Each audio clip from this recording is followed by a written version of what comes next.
അതിർത്തിയിൽ സൈനിക സന്നാഹം വർദ്ധിപ്പിച്ച് ഇന്ത്യ. ബംഗ്ലാദേശ് നോട്ടമിട്ടിരുന്ന സിലിഗുരി ഇടനാഴിയിലാണ് സൈനിക സന്നാഹം വർദ്ധിപ്പിക്കുന്നത്. വടക്ക് കിഴക്കൻ സംസ്ഥാനങ്ങളെ ഇന്ത്യൻ മുഖ്യ ഭൂപ്രദേശവുമായി ബന്ധിപ്പിക്കുന്ന 22 കിലോമീറ്റർ വീതിയുള്ള ഇടുങ്ങിയ പാതയാണ് സിലിഗുരി ഇടനാഴി.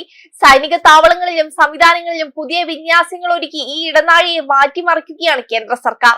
അതിർത്തിയിലെ തന്ത്രപ്രധാനമായ മേഖലയിൽ 3 പുതിയ സൈനിക കേന്ദ്രങ്ങളിലാണ് കൂടുതൽ സൈനിക വിന്യാസത്തിലൂടെ ആധുനിക പ്രതിരോധ സജ്ജമാക്കുന്നത്. അസമിലെ ദുബ്രിക്ക് സമീപമുള്ള ലചിത ബർഫുഗൻ മിലിറ്ററി സ്റ്റേഷൻ, ബീഹാറിലെ കിഷൻഗഞ്ചിലെയും പശ്ചിമ ബംഗാളിലെ ചോപ്രയിലെ സൈനിക താവളങ്ങളുമാണ് സന്നാഹം ശക്തമാക്കുന്നത്. സിലിഗുരി ഇടനാഴിയുടെ സുരക്ഷിതയിൽ യാതൊരു വിട്ടുവീഴ്ചയും സംഭവിക്കില്ലെന്ന് ഉറപ്പാക്കാനായി ദ്രുത വിന്യാസ സേന, ഇന്റലിജൻസ് യൂണിറ്റുകൾ, പാരാ സ്പെഷ്യൽ ഫോഴ്സ് എന്നീ സൈനിക വിഭാഗങ്ങളെ വിന്യസിച്ചിട്ടുണ്ട്. സൈനിക തയ്യാറെടുപ്പിന്റെ സൂചന നൽകിയാണ് ഈ മേഖലയിൽ പുതിയ 3 സൈനിക കേന്ദ്രങ്ങൾ സ്ഥാപിച്ചിരിക്കുന്നത് എന്നാണ് വിലയിരുത്തൽ.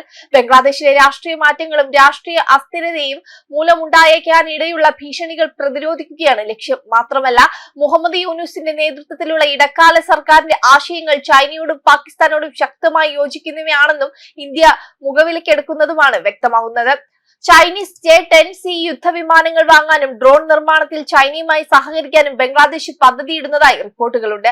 ഇന്ത്യയെ സംബന്ധിച്ചിടത്തോളം തന്ത്രപ്രധാന അതിർത്തിയിൽ ബംഗ്ലാദേശ് ശത്രു രാജ്യങ്ങളിലേക്ക് ചായുന്നത് ഒരു തന്ത്രപരമായ പേടി സ്വപ്നമാണ്. വടക്ക് കിഴക്കൻ മേഖലയിൽ 4.5 കോടിയിലധികം ജനങ്ങളെ രാജ്യത്തിന്റെ മറ്റു ഭാഗങ്ങളുമായി ബന്ധിപ്പിക്കുന്ന സിലിഗുരി ഇടനാഴിയിലെ ഏതൊരു തടസ്സവും മുഖ്യ ഭൂപ്രദേശവുമായുള്ള ഈ മേഖലയിലെ ജനതയുടെ ബന്ധത്തെ വിച്ഛേദിക്കാം. പുതിയ സൈനിക താവളങ്ങൾ ഇടനാഴിക്ക് പൂർണ്ണമായുള്ള സുരക്ഷാ കവചം നൽകുന്നു. ഇതിൽ ചോപ്രയിലെ സൈനിക കേന്ദ്രം ബംഗ്ലാദേശ് അതിർത്തിയിൽ നിന്ന് 1 കിലോമീറ്ററിൽ താഴെ ദൂരത്തിലാണ് സ്ഥിതി ചെയ്യുന്നത്.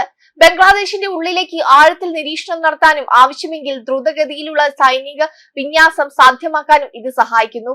റഫാൽ യുദ്ധവിമാനങ്ങൾ, ബ്രഹ്മോസ് മിസൈലുകൾ, അത്യാധുനിക വ്യോമ പ്രതിരോധ സംവിധാനങ്ങൾ എന്നിവയിലൂടെ ഇന്ത്യ തങ്ങളുടെ പ്രതിരോധ ശേഷി ലോകത്തെ ബോധ്യപ്പെടുത്തി കഴിഞ്ഞു. പ്രതികരണാത്മകമായ പ്രതിരോധത്തിൽ നിന്ന് ആധിപത്യത്തിലേക്കുള്ള ഒരു മാറ്റമാണ് ഇന്ത്യയുടെ നിലപാടിൽ നിന്ന് ലോകത്തിന് വ്യക്തമാകുന്നത്. ഏതെങ്കിലും തരത്തിലുള്ള ഭീഷണി ഉയർത്തിയാൽ അതിശക്തമായ തിരിച്ചടി നേരിടുമെന്ന് ബംഗ്ലാദേശ് ഉൾപ്പെടെയുള്ള മറ്റു രാജ്യങ്ങൾക്ക് ശക്തമായ സന്ദേശമാണ് ഇന്ത്യ നൽകുന്നത്. അതേസമയം ഇന്ത്യയുടെ 8 വടക്കൻ കിഴക്കൻ സംസ്ഥാനങ്ങളെ ഇന്ത്യയുമായി ബന്ധപ്പെടുത്തുന്ന വെറും 22 കിലോമീറ്റർ മാത്രം വീതിയുള്ള ഭൂപ്രദേശമായാണ് ഇന്ത്യയുടെ ചിക്കൻ കഴുത്ത് എന്നറിയപ്പെടുന്ന ചിക്കൻ നെക്കിനെ വിളിക്കുന്നത്.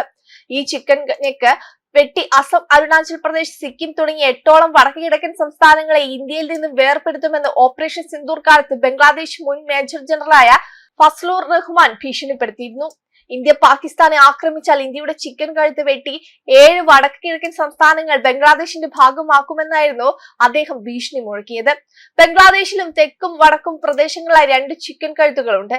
വീതി കുറഞ്ഞ ഭൂപ്രദേശം, വടക്കുള്ള രംഗപൂർ ഇടനാഴിയും തെക്കുള്ള ചിറ്റാഗോങ് ഇടനാഴിയും. ഇന്ത്യയുടെ ഒരു ചിക്കൻ കഴുത്ത് മുറിച്ചാൽ ബംഗ്ലാദേശിന്റെ ഈ 2 ചിക്കൻ കഴുത്തുകളും ഇന്ത്യ വെട്ടിമുറിക്കുമെന്ന് അന്ന് അസം മുഖ്യമന്ത്രി ഹിമന്ത ബിശ്വ ശർമ തക്ക മറുപടിയും നൽകിയിരുന്നു. വെബ് ഡെസ്ക് കർമ്മ ന്യൂസ്.